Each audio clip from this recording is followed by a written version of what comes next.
क्या आपने कोई मल्टीनेशनल कंपनी मार भगाई है? हाँ, हैं तो हम लोग बहुत छोटे ताकत में, लेकिन कुछ 2-3 काम किए। अभी तो ताजा एक आपको सुना सकता हूँ राजस्थान का। राजस्थान में एक जिला है, उसका नाम है अलवर। अलवर जिले में एक जगह है, उसका नाम है तिजारा। तिजारा एक बहुत मशहूर जैन तीर्थ स्थान है, दिगंबर जैन के लोगों का बड़ा मशहूर तीर्थ स्थान है। तो वहां क्या हुआ, अमेरिका की एक कंपनी है विल्सन और हिंदुस्तान की एक कंपनी है केडिया, दोनों ने मिलकर शराब के कारखाने लगाने के लिए तिजारा के पास 450 गांव की 50,000 बीघा जमीन एक्वायर की। मैं एक बार अलवर गया हुआ था, कुछ भाई लोग मेरे पास आए कि राजीव भाई आप तो विदेशी कंपनियों के पीछे डंडा लेके घूमते हो, हमारे गांव में विदेशी कंपनी आ गई। मैंने कहा क्या करने आई है?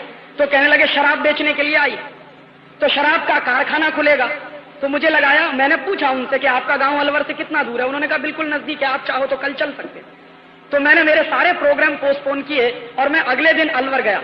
और अलवर जाके मैंने देखा कि सामने जैन मंदिर है और बिल्कुल बाजू में जमीन दे दिया शराब बनाने के लिए। किसने किया? सरकार ने। किसकी सरकार है? भारतीय जनता पार्टी। मुझे बहुत क्रोध आया। फिर मैंने गांव के लोगों की मीटिंग बुलाई, मैंने कहा आपने जमीन क्यों बेची? तो उन्होंने कहा कि साहब जमीन हमने नहीं बेची, जबरदस्ती हमसे अंगूठा लगवाया। रात के 2-2 बजे 3-3 बजे कलेक्टर एसएसपी फोर्स लेके गांव में जाते थे, गांव के लोगों को धमकाते थे कि जमीन बेचो, नहीं बेचोगे तो जेल के अंदर डाल देंगे। ये काम उन्होंने करवाया और इस तरह से गांव के लोगों को डरा के धमका के जमीन एक्वायर कर ली। मैंने कहा अगर ऐसा हुआ है तो हम तो लड़ेंगे इसके लिए, आप बोलो कितनी मदद करोगे? उन्होंने कहा जो आप कहिए वो करेंगे। मैंने कहा सबसे पहला काम ये करो, गांव पंचायत की मीटिंग बुलाओ। तो ग्राम पंचायत की मीटिंग हुई। ग्राम पंचायत की मीटिंग में मैंने पूछा सबसे कि आप बताओ कि आपने कोई प्रस्ताव पारित किया था जमीन बेचने के लिए? तो ग्राम पंचायत का हर सदस्य कहता साहब हमने कभी कोई बात नहीं की। तो मैंने कहा ये बताओ कि ये जितनी जमीन गई है इसमें गोचर की जमीन भी है? कि हाँ साहब बड़ी जमीन तो गोचर की है, वो ले लिया शराब के कारखाने बनाने के लिए। तो हमने कहा कि आज आप प्रस्ताव पारित करिए कि गांव पंचायत ने, गांव सभा ने कोई भी जमीन दी नहीं है विदेशी कंपनी को, जबरदस्ती हमसे ये जमीन ली गई। और गांव सभा ने, गांव पंचायत ने प्रस्ताव पारित किया और ऐसा 40 गांव में हमने करवाया। और वो 40 गांव में जब ये प्रस्ताव पारित हो गए, मैंने कहा अब हम जाएंगे कोर्ट में।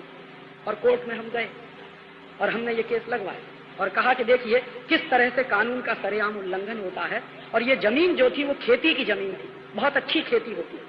मैंने कंपनी से आंकड़े मंगवाए, मैंने कहा आप अपनी प्रोजेक्ट रिपोर्ट दीजिए। केडिया और विल्सन का जो जॉइंट वेंचर था उसकी प्रोजेक्ट रिपोर्ट जब मेरे पास आई तो मैंने देखा, उसमें उन्होंने लिखाया हुआ था कि 5 करोड़ लीटर पानी उनको चाहिए प्रतिदिन शराब बनाने के लिए।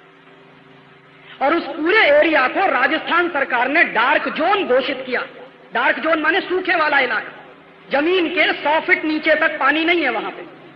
तो मेरे समझ में नहीं आया कि ये 5 करोड़ लीटर पानी प्रतिदिन लाएंगे तो कहां से लाएंगे? तो उसी प्रोजेक्ट रिपोर्ट को आगे पढ़ने पर पता चला कि वो ग्राउंड वाटर का इस्तेमाल करेंगे, माने अपने पंप लगाएंगे और पंप लगा के जमीन के नीचे का पानी खींचेंगे।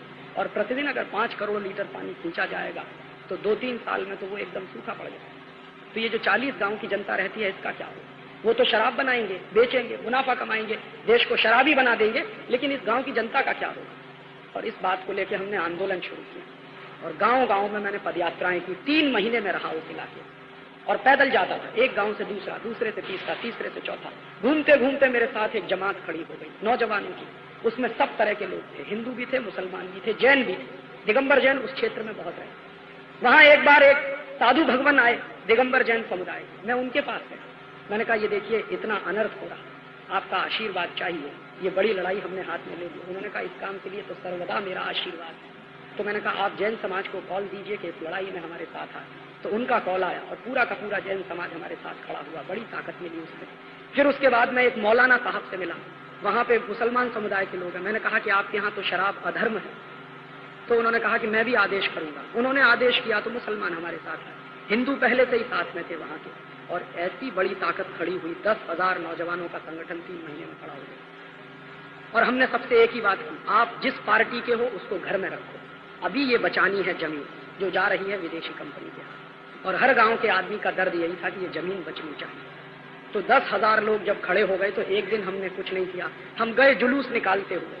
और जहां पे इनका कारखाना बनाने का सारा तामझाम रखा हुआ था, कुछ छोटी मोटी बिल्डिंग बनाई हुई थी, वहां पे तार की बाड़ लगा दी थी इन्होंने। हमने कुछ नहीं किया, वो जाके उनकी तार की बाड़ हटा दी और उनके जो कारखाने वारखाने थे उन सबको हटा दिया, एक तरफ रख दिया। और वहां पे हमने लिख के टांग दिया कि ये जमीन गांव की है, ये कभी विदेशी कंपनी की हो नहीं सकती। उससे गांव वालों में बहुत ताकत आई। पहले गांव वाले डरते थे कि साहब इस विदेशी कंपनी के खिलाफ कैसे करेंगे, सरकार पीटेगी, पुलिस मारेगी। मैंने कहा मारेगी, इससे ज्यादा क्या करेगी।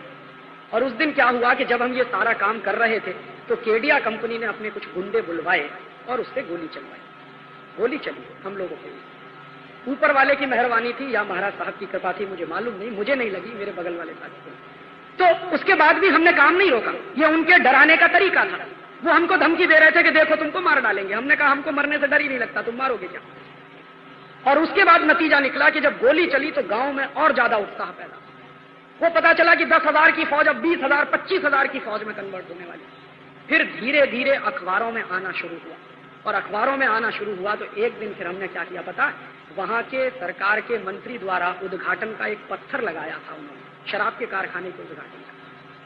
हमने कुछ लड़कों को इकट्ठा किया और एक दिन वो पत्थर उठा के फेंक दिया। और जिस दिन हमने वो पत्थर उठाया, सारे गांव में हमने ऐलान कर दिया कि आज के बाद ये जमीन हमारी है, हम इस पर खेती करेंगे, फसल बोएंगे, देखें कौन आता है और इसको रोकता है। और हमने गांव में बैरिकेड लगवा दिए कि आज के बाद इस गांव में कोई पुलिस अधिकारी या डिस्ट्रिक्ट मजिस्ट्रेट बिना गांव सभा की परमिशन के घुसेगा नहीं।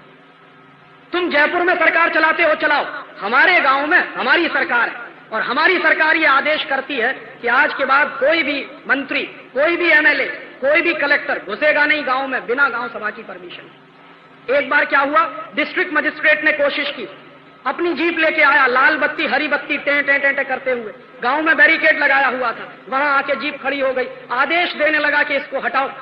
गांव की बहनें निकली और एक एक लठ उठाया, मार मार के कार के शीशे तोड़ भागे सब वहां से दुम दबा के। डीएम भागा, उसके पीछे पीछे उसका अर्दली भागा। और गांव वालों ने देखा कि हमारे सामने जब डीएम भाग सकता है तो दुनिया की कोई भी ताकत भाग सकती। उनकी हिम्मत वापस आई और आज नतीजा ये है कि राजस्थान सरकार को वो लाइसेंस रद्द करने पड़े। छोटे काम है, शुरू शुरू में जब उठाए जाते हैं तो 50 लोग कहते हैं अरे ये हो नहीं पाएगा, लेकिन मुझे लगता है कि अगर संकल्प शक्ति हो और मन में पवित्रता का भाव हो, आपका उद्देश्य बड़ा हो, समाज के हित में हो, तो जीत तो होती ही है अंत में। भले ही हमारी शक्ति कम है, आज कम है, कल अधिक हो जाएगी। और अधिक कैसे होगी, ऐसी छोटी लड़ाइयां लड़ते लड़ते किसी बड़ी लड़ाई की तैयारी हम करेंगे, ये कर रहे हैं। 1992 से हमने ये अभियान शुरू किया था, 1992 से अब तक इतना कर पाए हैं। हम 3-4 लोगों ने ये अभियान शुरू किया था, तब सब लोग कहते थे कि क्या फालतू का काम कर रहे हो, अच्छा खासा कैरियर छोड़ के इस तरह के काम में लग गए। परिवार वाले भी नाराज, रिश्तेदार वाले भी नाराज। हमने कहा ठीक है, आप नाराज रहिए, क्योंकि ये पशु बन के जिंदा रहना तो हमें मंजूर नहीं है कि हाय पैसा हाय पैसा हाय पैसा। पैसा जिंदगी का सब कुछ नहीं होता है, देश उससे बड़ा होता है, समाज उससे बड़ा होता है, संस्कृति बड़ी होती है। और कभी अगर भगत सिंह हो सकते हैं, चंद्रशेखर हो सकते हैं, तो आज क्यों नहीं भगत सिंह और चंद्रशेखर हो सकते हैं। आज भी तो वही परिस्थितियां हैं, तो कुछ लोगों को तो ये करना ही पड़ेगा। और निकल पड़े हम लोग पागलों की तरह से, और आज होते होते कुछ हजार की संख्या हमारे पास है, और 3-4 साल चलेंगे तो शायद कुछ लाख की संख्या हो जाएगी। और जिस दिन वो हो जाएगी उस दिन उनको आमने सामने से टक्कर देके युद्ध की आखिरी लड़ाई लड़ेंगे। वो आशीर्वाद आपका चाहिए, आपकी दुआएं हमको चाहिए, आपका सहयोग हमको चाहिए, आपका समर्थन हमको चाहिए। इस बड़ी लड़ाई में, इस धर्म युद्ध में जितना आपसे बन पड़े हम लोगों की मदद, हम लोगों का सहयोग करेंगे। आपका बहुत बहुत शुक्रिया। और 3-4 साल चलेंगे तो शायद कुछ लाख की संख्या हो जाएगी, और जिस दिन वो हो जाएगी उस दिन उनको आमने सामने से टक्कर देके युद्ध की आखिरी लड़ाई लड़ेंगे। वो आशीर्वाद आपका चाहिए, आपकी दुआएं हमको चाहिए, आपका सहयोग हमको चाहिए, आपका समर्थन हमको चाहिए। इस बड़ी लड़ाई में, इस धर्म युद्ध में जितना आपसे बन पड़े हम लोगों की मदद, हम लोगों का सहयोग करेंगे। आपका बहुत बहुत शुक्रिया।